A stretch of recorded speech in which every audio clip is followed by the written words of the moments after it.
एक रात की गहरी चांदनी में एक छोटे गांव में एक अनूठी घटना का पर्दाफाश हुआ। गांव के बड़े बड़े बगीचों के बीच एक बड़ा पुराना हवेली अकेला खड़ा था। इस हवेली के बारे में कहानियां सुनाई जाती थीं, जिसमें भूतों और आत्माओं की चर्चा होती थी।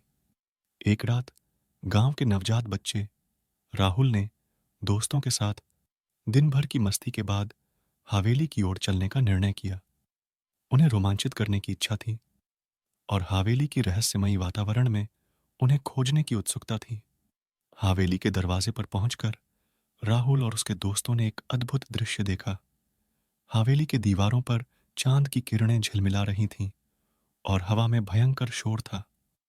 लेकिन उनके अद्भुत रोमांच को बढ़ाने के लिए वे हवेली के अंदर प्रवेश करने का निर्णय लिया।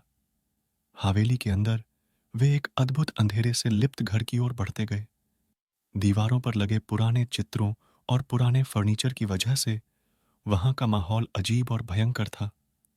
एक अद्भुत कोने में उन्होंने एक पुरानी बुकसेल में बंधे पुराने पत्र ढूंढे। उन्होंने उन पत्रों को पढ़ने का निर्णय किया और एक पुरानी कहानी की शुरुआत हुई। पत्रों में लिखा था कि यह हवेली किसी भूतिया आत्मा के आवास के रूप में मानी जाती है। गांव के लोग इसे डर के कारण छोड़ देते हैं।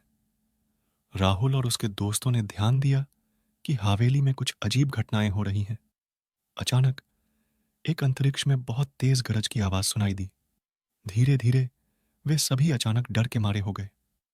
हवेली की उत्तर पश्चिमी दीवार पर एक छेद दिखाई दिया, जो कि पत्थरों से बना हुआ था। छेद के पास एक बड़ी खोज खोज रही थी।